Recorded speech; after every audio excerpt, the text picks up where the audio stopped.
This is supposedly a premium baby formula. My neighbor gave it to me, so why don't you take it? Oh, thank you.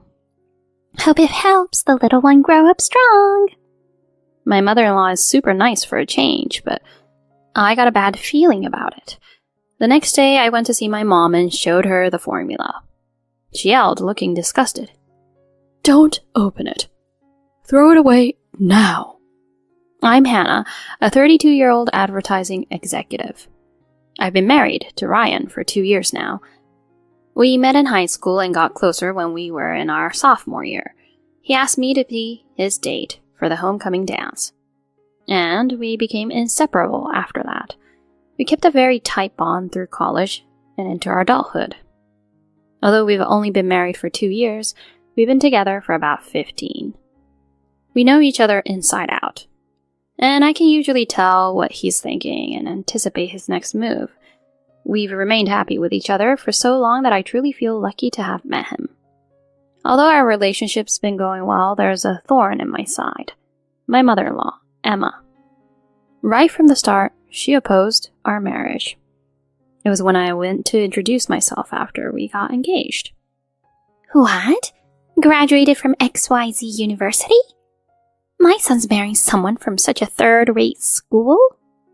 And you're working for some unknown company? I won't approve of the marriage with an incompetent girl. I was shocked at what she uttered when meeting her for the first time. Whoa, Mom, that's really rude. She's been doing great at work, putting in a lot of effort. She went to that university because she wanted to study something she was passionate about. Don't judge her solely by credentials. I'm just concerned for you. I can't accept my only son being duped by some woman of questionable background. You're a respectable police officer. There's a good chance you're being fooled by a cunning woman targeting a civil servant. That's enough. The most important thing is that Ryan chose her. Isn't that enough to trust her? Seriously, who says such rude things right off the bat? You better shut it for a bit. My father-in-law Steve stepped in and quieted her for good. Even then, she kept giving me dirty looks, which accelerated my dislike of her. I couldn't understand why she had to belittle me so harshly. Since then, she's been treating me poorly. When I visited my in-laws over Thanksgiving, she was in my face again. She treated me nicely in front of Steve and Ryan, so I thought she might have changed. But as soon as we were alone in the kitchen, she suddenly wore a menacing expression and insulted me. I don't accept you. Don't get carried away just because you're married now. You're a stranger, and I am his mother. You, a wicked woman, seduced my son with high potential. I wondered what wrong I had done to deserve such comments from her. As I mentioned before, I've been with him since high school, not because he's a police officer. I love him as a person, regardless of his profession. I doubted she'd ever understand, so I decided not to unnecessarily provoke her at that point. If I kept a low profile, I assumed she wouldn't have bothered me too much. I tried to brush off her snide remarks to some extent. Ryan warned her whenever needed, but they always had a good relationship, so when everything was fine, they were close-knit. I figured it would have been best not to complicate things between them. We visited my in-laws about once a month, and if I just endured that one visit, everything would be alright. When Ryan and I were alone, life was great. I believed that even if there were a few unpleasant moments, it wouldn't be a big deal. 2 years passed in the blink of an eye. Then, we were blessed with joyful news. Honey, my doctor told me I'm pregnant. For real? Yeah, we're having a baby. Woohoo! This is amazing. I'll work harder for our child. Ryan was genuinely happy about the news. With him, I was sure to build a wonderful family, and raising a kid was going to be enjoyable. And there was something else to be thankful for because of the pregnancy. It was the reduced chance of seeing Emma. I decided to stay with my parents once maternity leave kicked in and deliver the baby in my hometown. Ryan suggested it, saying I should relax in a good environment for the baby's sake. So I didn't have to feel bad about leaving him for a while. Thanks to my parents' support, I was in a perfect mental and physical state when I went into labor and delivered a healthy baby girl. She's adorable. Ryan was brimming with joy, holding our newborn daughter. I'm going to work harder for you guys now. Thanks, hon, and protect the public as well. Of course.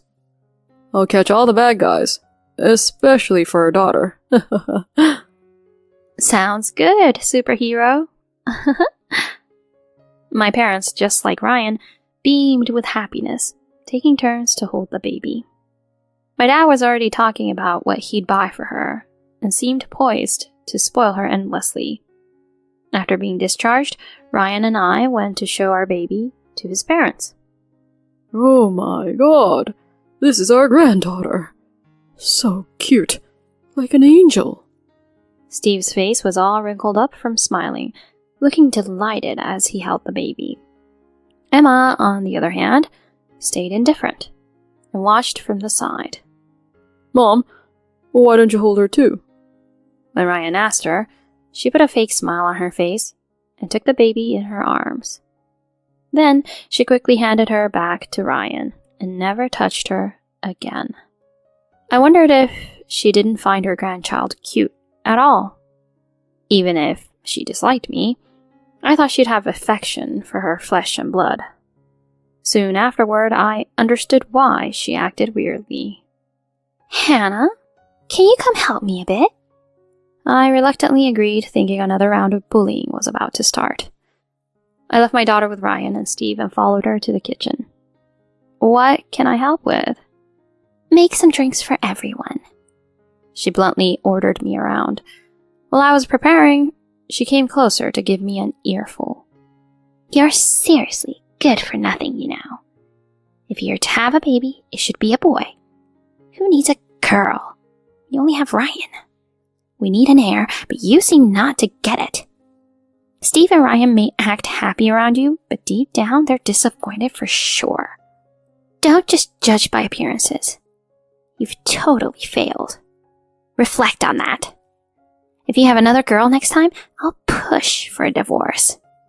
What in the world? I was immensely shocked by what she said. It was beyond my understanding how she could just blurt out hurtful comments. Wait, you're wrong. Ryan isn't pretending to be happy. I can tell from the way he looks and speaks. Her eyes opened wide in surprise at my unexpected argument.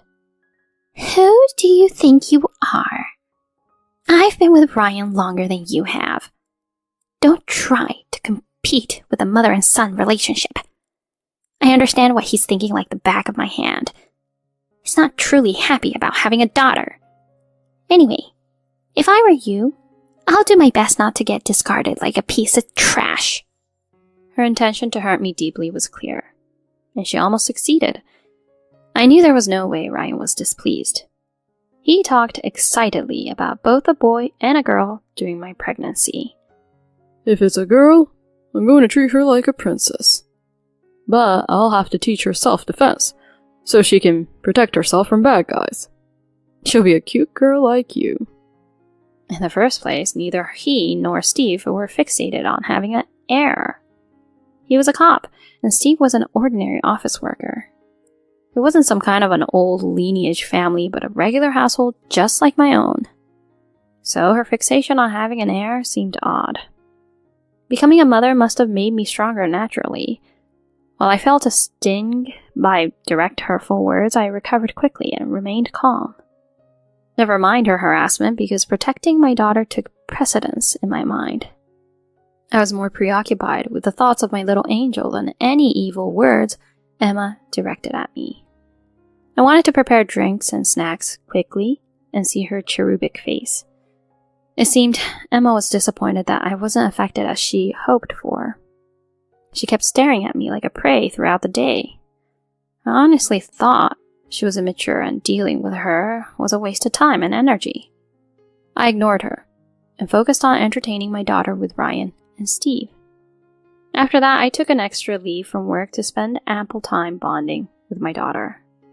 She was just so pure and made me feel there was nothing bad in this world. I finally understood what would do anything for someone really meant. The moments when Ryan and I were bonding with her were genuinely blissful. It enhanced my irritation against the monthly harassment from Emma during our visits. I wasn't shaken by it, but it was annoying. I was beginning to think maybe it was time for me to end it once and for all. Amidst all that, Emma crossed the line one day. Hi, Hannah. So glad you're here. She welcomed both Ryan and me beaming. While it was nothing unusual for him, she'd never directed a pleasant smile at me before. Moreover, she surprisingly didn't bother me when we were alone. It must be a hassle to constantly buy diapers and formula. True. It was the same when I was raising Ryan. I couldn't stop wondering why she was unusually calm throughout the day. Before leaving, she brought out a jar of powder and handed it to me. This is supposedly a premium baby formula. My neighbor gave it to me, so why don't you take it? Oh, thank you. Hope it helps the little one grow up strong. She was so nice that it was creepy. Thanks, Mom. What? If you had something like that prepared, I would have gotten a gift too. Steve pretended to sulk. Ryan laughed, and there was an air of cheerfulness. But I had a strong feeling something was off.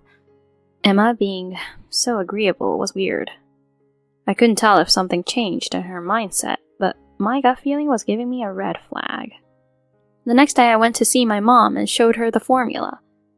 Emma says this is a premium baby formula, but what do you think?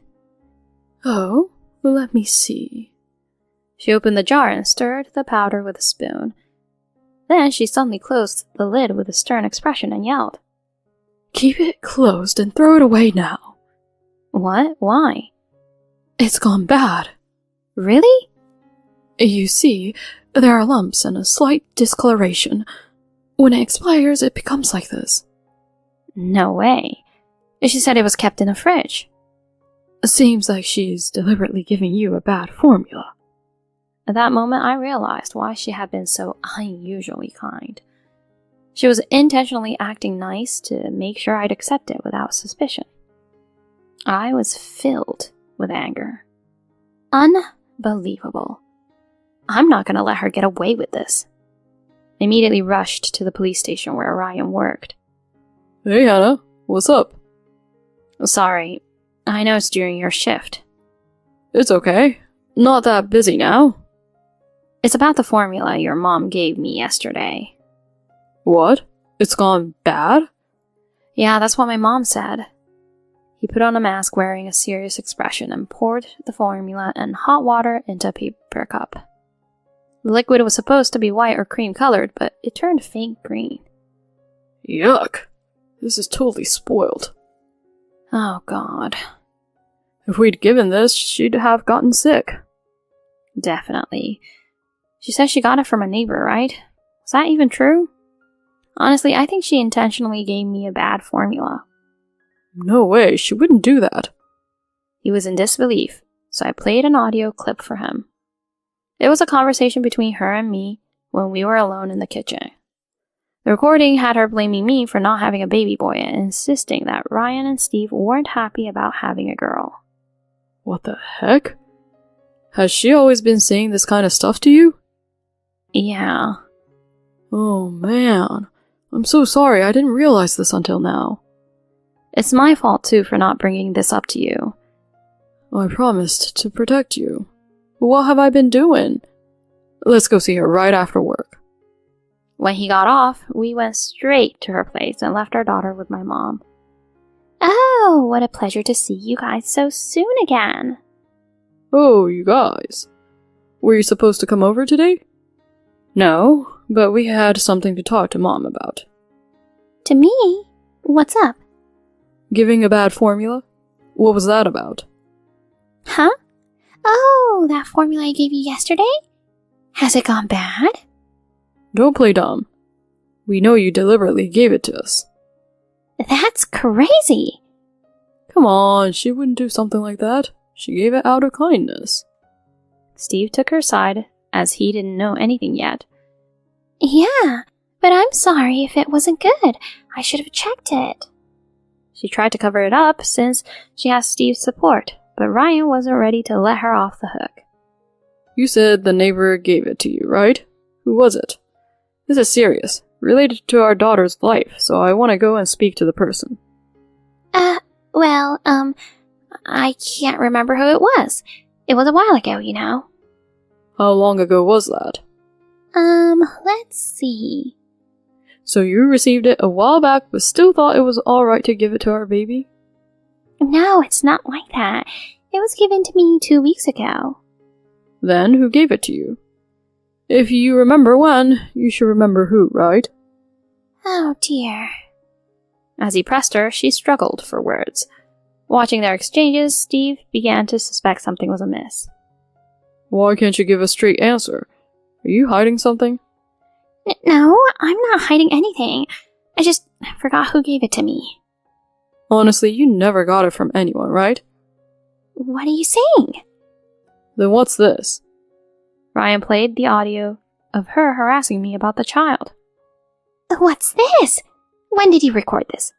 How low can you get? She turned red with anger. Then she quickly changed her expression and looked at Steve. That's not what I meant. This is, What did you mean, then? Sneaking around to bully Hannah and pretending to be kind while trying to feed the baby something rotten? Who's the lowest here? This time the baby didn't drink the milk, but what if she did? You don't know what could have happened. Can you take responsibility if our grandchild gets sick or worse? I'm sorry. She started sobbing after getting scolded by Steve. I felt like I was losing Ryan and I couldn't just let it slide. If she had given birth to a boy, I was going to dote on him instead. But I got more upset when she had a girl. Unbelievable. Mom, you really thought that way?